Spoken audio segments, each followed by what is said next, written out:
Good morning student, fourth semester की class है ये।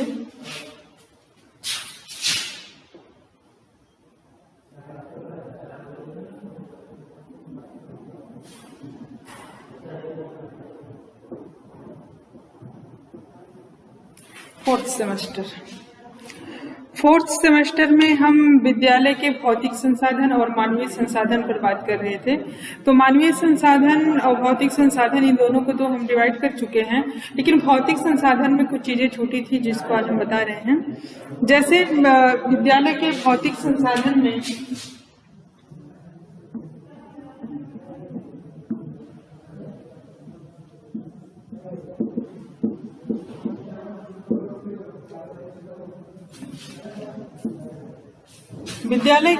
संसाधन में विद्यालय का जैसे फर्नीचर है, बिल्डिंग है और कुर्सी, मेज, डेस्क, बेंच, जितने भी एजुकेशनल इंस्ट्रूमेंट हैं वो सारी चीजें आ जाती हैं। तो सबसे पहले बात करते हैं विद्यालय फर्नीचर की।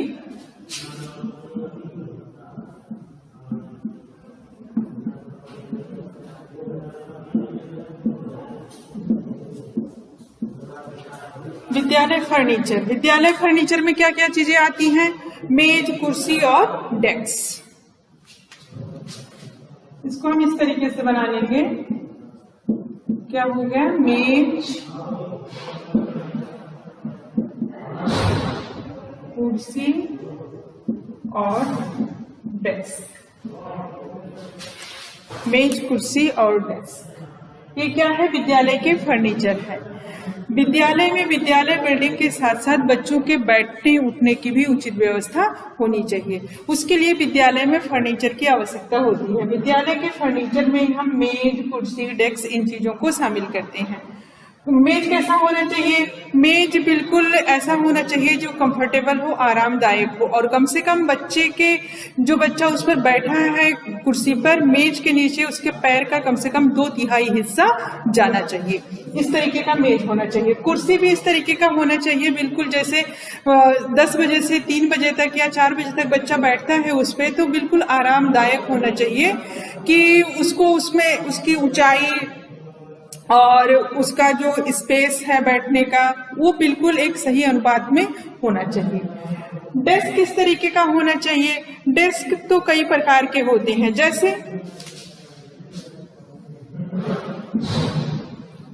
एक है धनात्मक। ये आप लिख लीजिएगा। क्वेश्चन इस तरीके से आ सकता है कि विद्यालय फर्नीचर से आप क्या समझते हैं, तो आप इसको इस तरीके के डायग्राम बना के लिख दीजिएगा, चाहे 2 नंबर के क्वेश्चन में आए चाहे 1 नंबर के क्वेश्चन में आए। धनात्मक डेस्क क्या होता है? धनात्मक डेस्क वो होता है जिस पर कि डेस्क के बीच में इतना स्पेस होता है कि बच्चा आराम से उसमें खड़ा हो सकता है। अगला है ऋणात्मक डेस्क।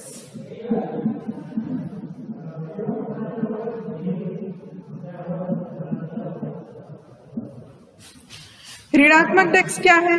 ये डेस्क वह होती है जो कुर्सी का किनारा डेस्क के भीतर घुस जाता है और उस डेस्क का प्रयोग लिखने के लिए किया जाता है। अगला है शून्यात्मक डेस्क।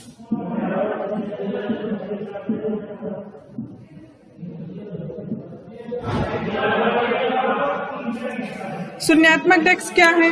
ये वो डेस्क होती है जिसमें कुर्सी का किनारा डेस्क के किनारे को केवल छूता है और यह डेस्क भी लिखने के प्रयोग में आता है।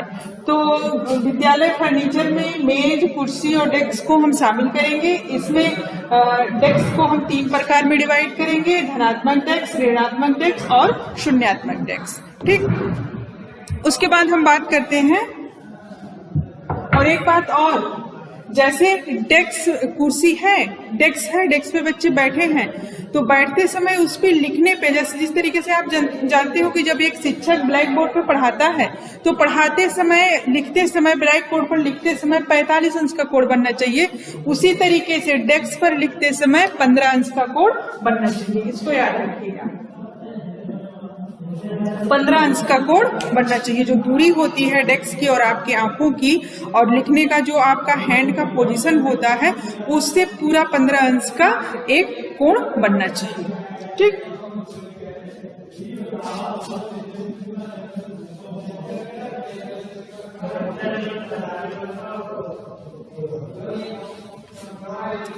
अगला है शैक्षिक उपकरण। पहला आपने विद्यालय फर्नीचर देखा, दूसरा है शैक्षिक उपकरण।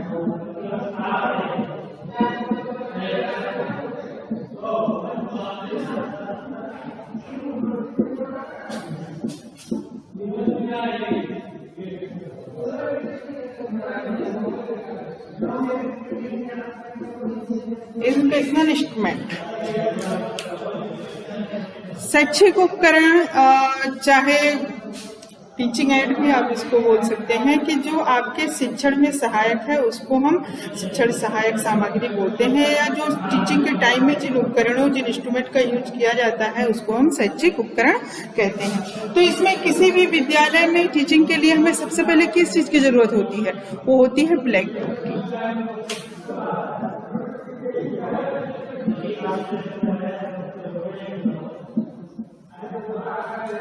यानी कि कुछ रहे या न रहे पर किसी भी क्लासरूम में एक ब्लैक बोर्ड का होना बहुत ही आवश्यक होता है।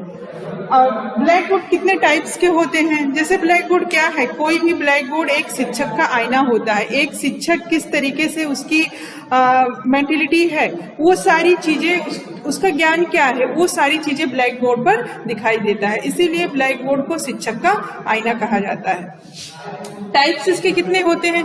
इसके कई टाइप्स हैं और अक्सर पूछता भी है कि ब्लैक बोर्ड के प्रकार बताइए, ब्लैक बोर्ड पर हमें किस तरीके से लिखना चाहिए। तो जाहिर सी बात है ब्लैक बोर्ड पर हमें इम्पोर्टेंट बातों को लिखना चाहिए और जिन लिखने का एक सही अनुपात होना चाहिए, और उसके बाद लिखते समय आपको सफाई का बिल्कुल ध्यान देना चाहिए। और उसके साथ साथ ही जैसे बहुत सारी चीजों को दर्शाना है तो उसके लिए कलरफुल स्केच पेन या चॉक का इस्तेमाल करना चाहिए। और ब्लैक बोर्ड पे लिखते समय आप हमेशा 45 अंश का कोण बनना चाहिए। और साथ ही ब्लैक बोर्ड पे लिखे हुए चीज को बोलते समय आप ब्लैक बोर्ड की तरफ मुंह करके ना बोले, जबकि बच्चों की तरफ मुंह करके बोले। और ब्लैक बोर्ड पर लिखते समय आपको बिल्कुल ब्लैक बोर्ड पर ही ध्यान नहीं देना चाहिए, आपको अपने क्लास के बच्चों पर भी ध्यान देना चाहिए। यानी कि लिखते समय आप अपने क्लास में बच्चों के साथ भी बिल्कुल एक्टिव रहें। और उसके टाइप कितने होते हैं, प्रकार भी पूछता है कि ब्लैक बोर्ड के प्रकार कितने होते हैं। तो आप इस तरीके का डायग्राम बना लीजिए।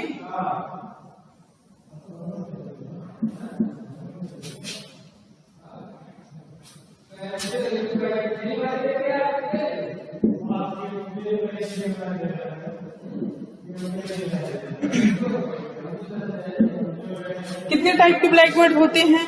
सबसे पहले तो दीवार का श्यामपट।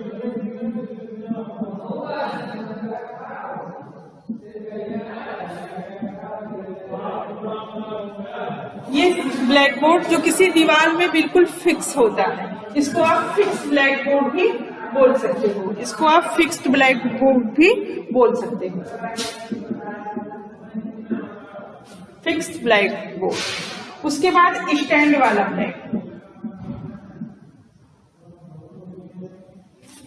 स्टैंड वाला ब्लैक बोर्ड।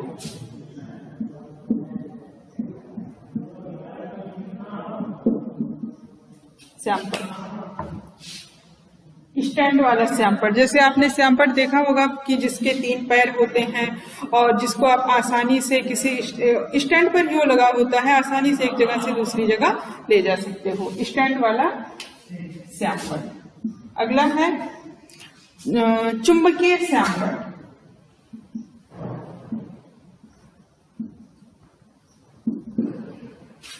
इसका इस्तेमाल जैसे फॉरेन कंट्रीज में ज्यादा होती हैं और इस प्रकार के ब्लैक बोर्ड में मैग्नेट लगा होता है और मैग्नेट के सहारे चीजों को चस्पा करके उसमें बच्चों को दिखाया जाता है।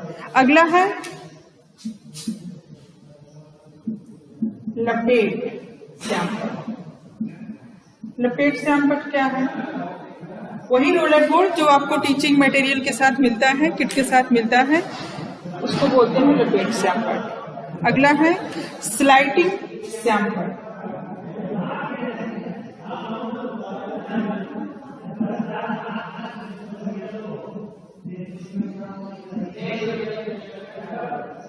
Sliding sample.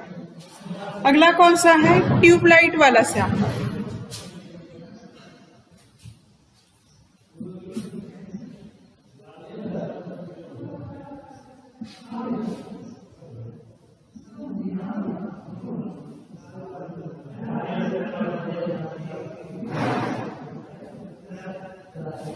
ट्यूबलाइट वाला सैंपल। अगला है सीमेंट का सैंपल।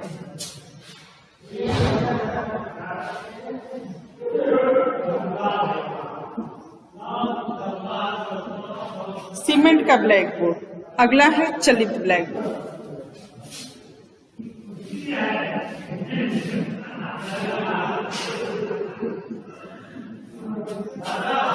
चलित ब्लैक बोर्ड। तो किसी और भी बहुत सारे टाइप है, लेकिन इसमें से कुछ टाइप्स हैं जो आपको लर्न रहने चाहिए। और अगर जो पूछता है ब्लैक बोर्ड किसको कहते हैं, तो आप या इसके प्रकार कितने हैं, तो आप इस तरीके का डायग्राम बना के आप आसानी से दिखा सकते हैं। अदर तरीके से भी इसका डायग्राम आप बना सकते हैं, जिसमें 6-7 तरीके की कैटेगरीज की टाइप्स आप दिखा सकते हैं। उसके बाद आता है चार्ट। ब्लैक बोर्ड हो गया, चार्ट।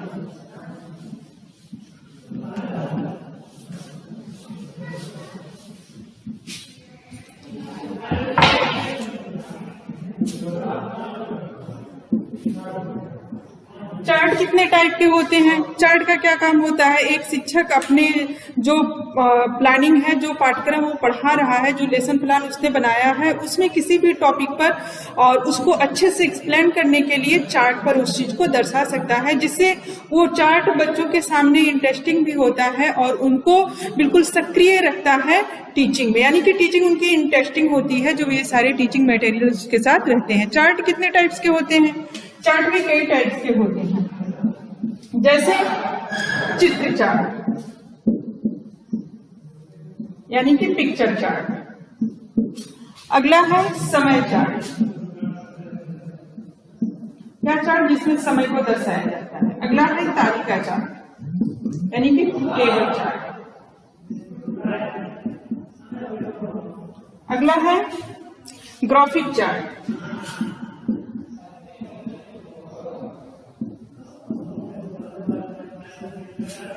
अगला है संगठन चार्ट।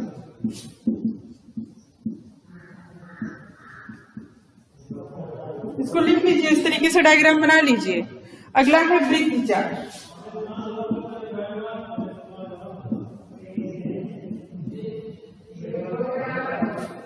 और लास्ट है फ्लो चार्ट।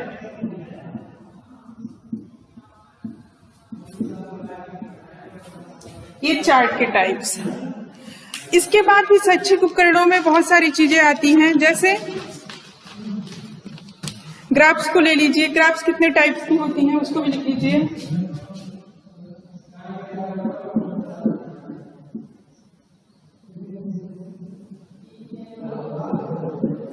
सबसे पहले बार ग्राफ,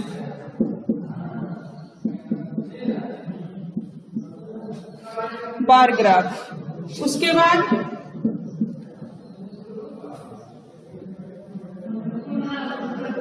पाई ग्राफ,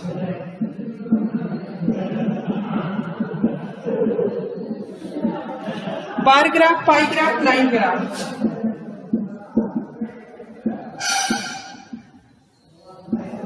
और पिक्टोरियल ग्राफ।